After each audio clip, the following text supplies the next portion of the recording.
Bah oui. Alors, la majorité du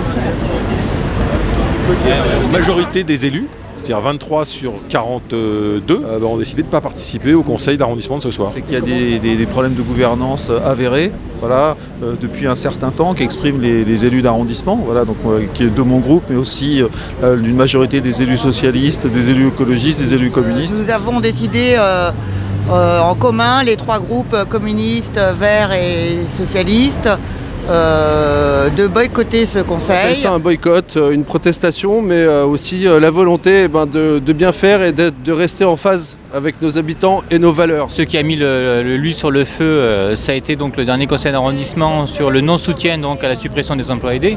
On avait un vœu qui était déposé par le Parti socialiste, qui n'a pas été signé qui n'a pas été voté par la maire. Sur les emplois aidés, on a une maire d'arrondissement qui ne comprend pas le problème que ça pose dans l'arrondissement, c'est-à-dire qu'une décision gouvernementale qui est brutalement de supprimer quasiment tous les emplois aidés dans l'arrondissement, il faut soutenir les associations et pas juste dire que on va regarder, on va voir, qu'après tout c'est peut-être une bonne mesure, on ne sait pas, mais que s'il y avait une évaluation, ça serait pas mal. Nous, directement, on est totalement impacté par la politique de Macron, donc à un moment, il faut choisir son camp. Soit on est du côté de Macron, c'est qu'un droit, les gens ont le droit de changer d'avis, de position politique. C'est pas par rapport à ça qu'il y a une critique, c'est sur le fait qu'à un moment, il faut qu'il y ait une adéquation entre les électeurs et leurs représentants. En l'occurrence, donc, la première magistrate de l'arrondissement qui est la maire. Enfin, moi, je trouve que c'est un vrai déni de démocratie, c'est un non-respect des engagements pris. Nous, on n'a pas passé un accord de mandature avec République En Marche, ni avec quelqu'un qui soutient ouvertement la tête de liste au sénatorial de République En Marche. On est quand même dans une configuration où c'est quand même un peu gênant donc d'avoir une macroniste qui soit à la tête de cet arrondissement. Dans son comportement, à chaque fois qu'elle a une opposition, plutôt que d'être dans le débat, d'essayer de comprendre et de chercher où est l'intérêt général, à chaque fois elle s'est braquée et elle s'est opposée. Il y a Frédéric Guerrien qui a dû démissionner suite donc, aux pressions de la maire et aux insultes. Très tôt, dès le début de mon mandat, on m'a fait savoir qu'on m'empêcherait, la maire directement m'a fait savoir qu'elle m'empêcherait de l'exercer avec des menaces plus ou moins directes de m'empêcher d'exercer. Ce qui s'était passé le 8 mars 2014, où elle avait menacé de casser la gueule, je crois, de Rokhaya Diallo si elle venait dans l'arrondissement. Qu'elle vienne, je ne sais plus ce qu'elle avait dit, mais c'était, je la défonce. Qu'elle vienne dans le 20e, je la défoncerai. C'est un vocabulaire qui lui est courant. D'ailleurs, elle m'a déjà dit « je vais te défoncer », ce qui est quand même un vocabulaire qu'on ne peut pas tolérer au sein de la démocratie en général et encore moins au sein d'une même équipe ou d'une même famille. Puis je crois aussi qu'il y a des problèmes de fonctionnement, de concertation, de problèmes d'association des élus, des adjoints qui le disent. Moi je ne suis pas adjoint dans l'arrondissement, je suis que président du groupe de l'arrondissement. Voilà, donc je crois que c'est ça qui fait qu'à un moment donné il y a des questions qui sont posées et qui ne trouvent pas de réponse au niveau de la maire de l'arrondissement. Et au contraire, il y a une forme de répression ou de représailles pour toute forme de contestation, c'est-à-dire que toute forme de nuance ou d'expression d'une volonté commune fait l'objet, est traitée comme de l'opposition et fait l'objet de faits de répression.